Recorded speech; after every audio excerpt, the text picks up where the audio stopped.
Empire.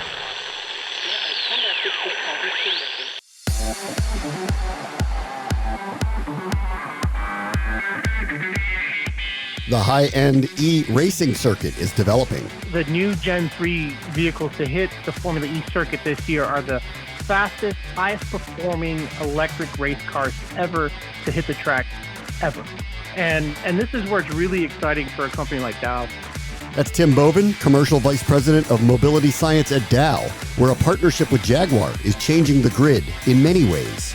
This is the Future Sport Podcast. I'm Bram Weinstein.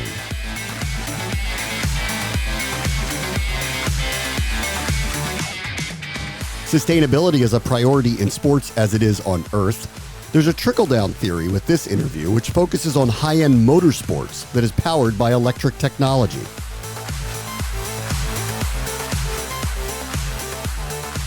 Our guests this week are Tim Boven, who is the Commercial Vice President of Dow's Mobility Science, and Carlos Padilla, who is the leader of Global Sports Partnerships at Dow. We're going to discuss their partnership with Jaguar's TCS racing team, the Land Rover's Formula E team, as their official materials science partner to accelerate material innovations for electrification. Let's get into modern racing and modern vehicular use. Thank you so much for joining us. Thank you. It's great to be here. Okay, let's talk just kind of generally about the partnership with Jaguar. What can you tell me about it? So we entered into a partnership with Jaguar TCS Racing back in 2020. And we did that through the lens of, three different, if you will, elements. One was unequivocally to drive technical innovation. We also did that to drive ecosystem engagement. And then the third element of our partnership with Jaguar TCS Racing was around driving customer activation.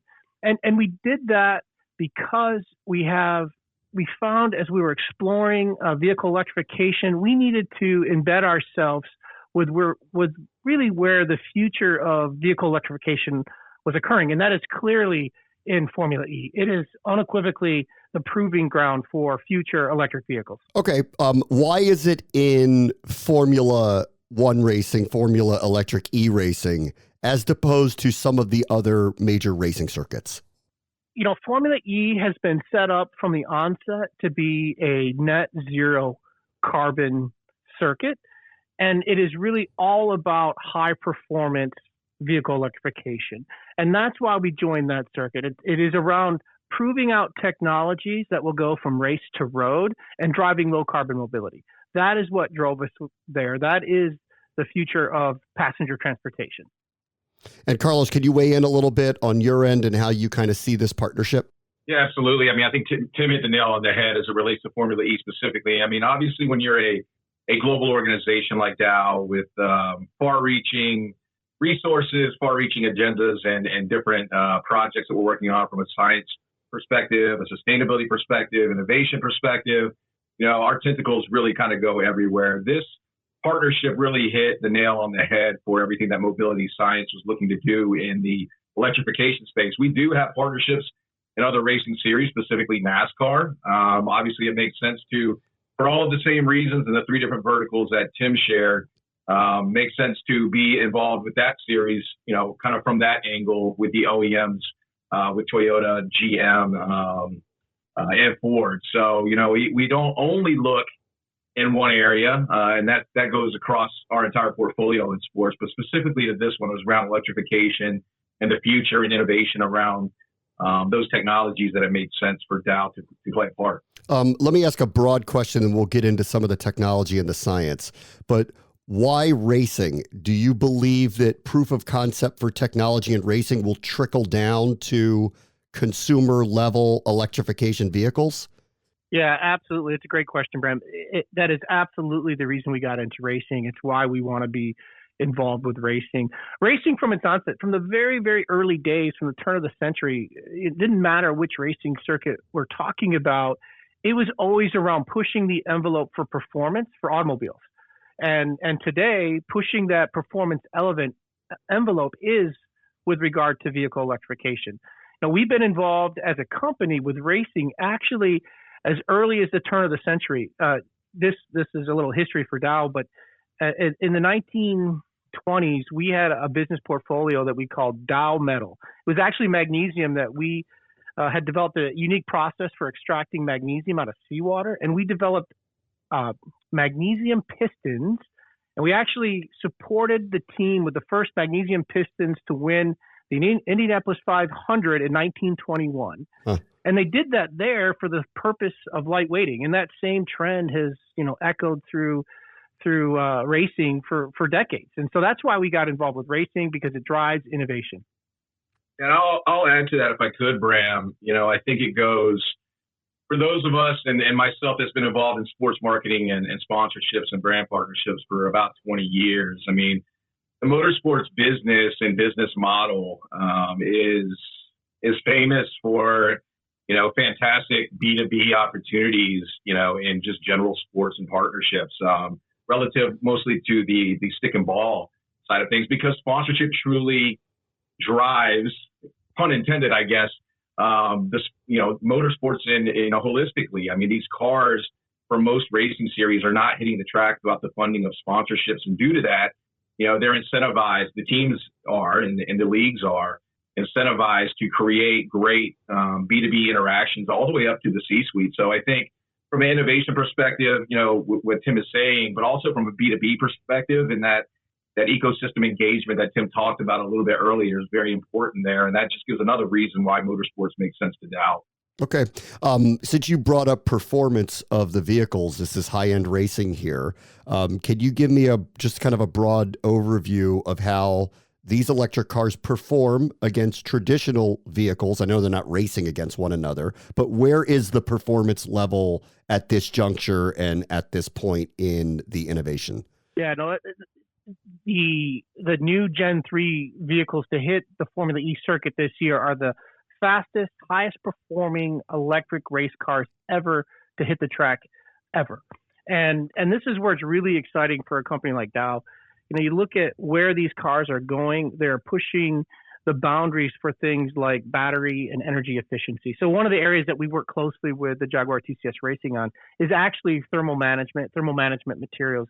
As you can imagine, heat in any car, but particularly a race car and an electric race car, is wasted energy. Their goal is to take as much of the power out of that battery and put it at the wheel as possible. And when they have heat loss, it is wasted energy. And Formula E is all about energy management. They do not start the race with enough energy in that battery to finish the race. So it's about how do they do regenerative braking. The new Gen 3 Formula E cars that are today, they don't have rear brakes, as an example. They use 100% regenerative braking in the rear brakes, which puts power back in the battery to help support driving that car to the finish line. And so those technologies, those will make it into passenger cars of the future. And this is what's really exciting for us. We are seeing the technologies that will be deployed in the future today. That's why we got involved with Formula E. In Bentonville, we're not about fitting in. We're about branching out and building a community powered by the movers, shakers, and trailblazers of this world. So whether you're searching for the country's next big flavor hub, a sizzling fusion of art and culture, or for pristine wilderness that's designed for adventure, you'll find it here. Be bold. Be yourself. Go to visitbentonville.com to plan a new type of vacation. Visit Bentonville. You have to see it. Could you kind of discuss, I know this is probably an unfair question, a timeline for these types of technologies to find themselves into commercial vehicles that you and I would drive? Yeah, some of those technologies are making into commercial vehicles today. Another critical element for electric race cars is the software packages that drive the battery management system. And the software that's being developed, the programs that are being written and driving management of those electrical systems, those are being deployed into passenger cars as they learn today. Jaguar, as an example, has taken things they've learned in the race circuit and put that on their production vehicle to extend the battery range of the car that they're selling today. So that is continuously happening, and you'll see it happen more in the future. Carlos, can you talk a little bit more about the partnership end of this? You'd mentioned marketing is obviously a big part of all of this. A lot of these technologies are complicated, as described here by Tim. What is the hope in going through this that you either educate the general public about what's happening or explain to them what's happening within these cars that will filter down to them? Yeah, that's a really good question. I think one way to kind of start the answer, I guess, is to level set, obviously, to the consumer and listeners of this podcast. Obviously, Dow is a B2B brand, right? Like none of us are going to go and, for the most part, and buy a product off of a shelf and, at a Home Depot, an auto parts store, or anything of that nature. So from our perspective, in the ecosystem engagement side of things and working with the other sponsors of the teams on the technological side is key here. From an education perspective, we do a lot of content. I think that the Jaguar TCS Racing team does some of the best content in the sport, dare I say, in motorsports. Holistically, we certainly play a part of that.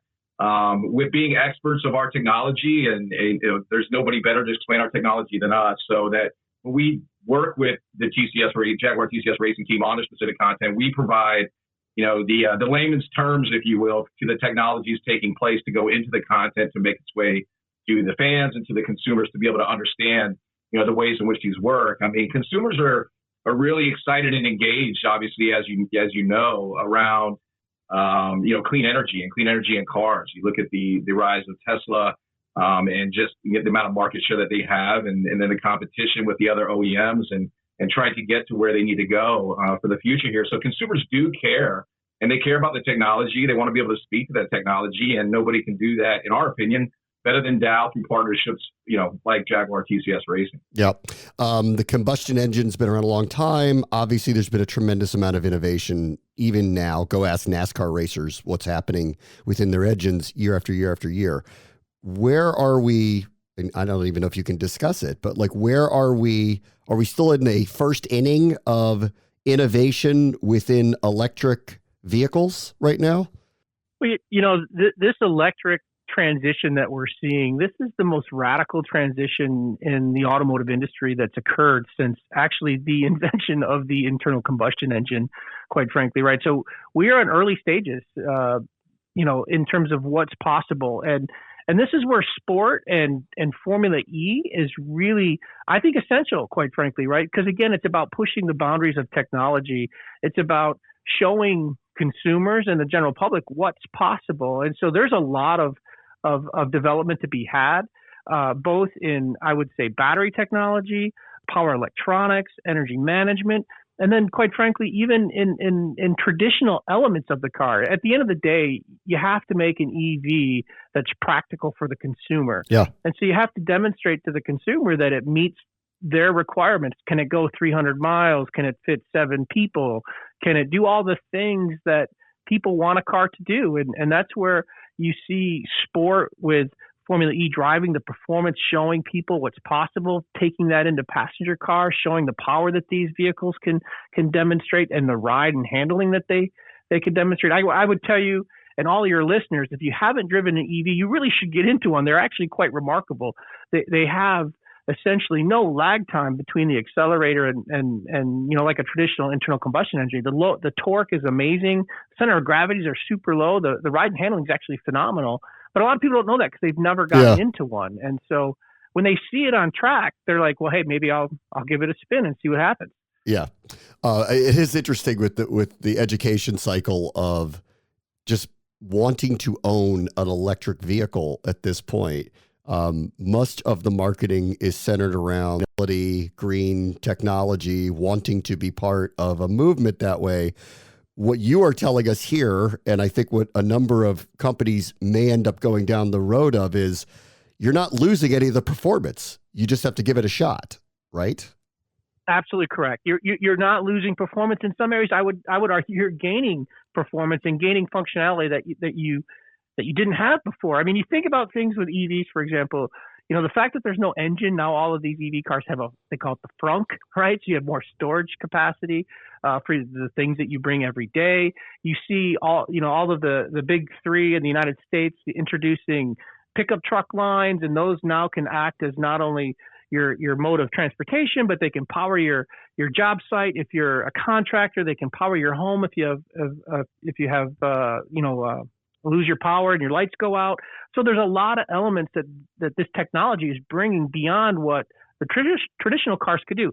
Now, of course, there's still some shortcomings that need to be overcome. There's range anxiety. We don't have the infrastructure to easily to drive across the country. But those things are coming, and they'll be here, and they're coming faster than I think people can imagine. What does Jaguar want from you? What are they telling you? What advances are they hoping to see in the next 2, 3, 5, 10 years? So this partnership with Jaguar has been really, really ideal from our point of view, and I think I speak safely to say theirs too. They are an automotive company. They are automotive engineers. They're mechanical engineers. They are not chemical engineers. They're not chemists. We are a science and technology company rooted in chemistry and materials. And so the partnership with Jaguar has been really, really, really great in the sense that we can bring materials to them. They can put it on the components. They can put it in the system and do system level testing, and they can immediately get feedback to us, and we can give them feedback on what's possible from a material design perspective to really address issues that they have. And so, as an example, one of the big issues with not only Formula E race cars, but EVs in general, is this concept of EMI shielding or electromagnetic interference. All electronic components will generate an electric magnetic field when they're powered up. And the more electric components you put on the car, the more electric fields you have to contend with. And these things will start to interfere with each other, where the components will have crosstalk. They won't function properly. You could have things shut down. That interferes with the car's ability to operate efficiently. And we work on actually materials that will shield that. And so that's an example of where we're working with Jaguar TCS Racing, and they really value our insight. We value them putting our materials into the car, and we can do real-time testing immediately and iterate quickly, because at the end of the day, they want to make a car that goes faster, and we want to help them make a car that goes faster. Yeah, it's all really interesting. Tim Boven is the Commercial Vice President of Dow's Mobility Science Department, and Carlos Padilla is a leader in global sports partnerships with Dow. Thank you both for joining us. Thank you. Appreciate it. On the next Future Sport podcast, the live event growth of esports is in play. Yeah, so Blast is one of the leading esports organisations and networks in the world. We do a lot in terms of the esports entertainment space and trying to create next level entertainment experiences for esport fans and teams. That includes many things, from live esports events like the one we're bringing to DC in June, all the way through to creating our own streaming platforms and channels. That's James Woodward, head of commercial solutions at Blast, who is set to take off with their marquee esports event. That will do it for this episode. As always, the future is now. This is the Future Sport Podcast. I'm Bram Weinstein.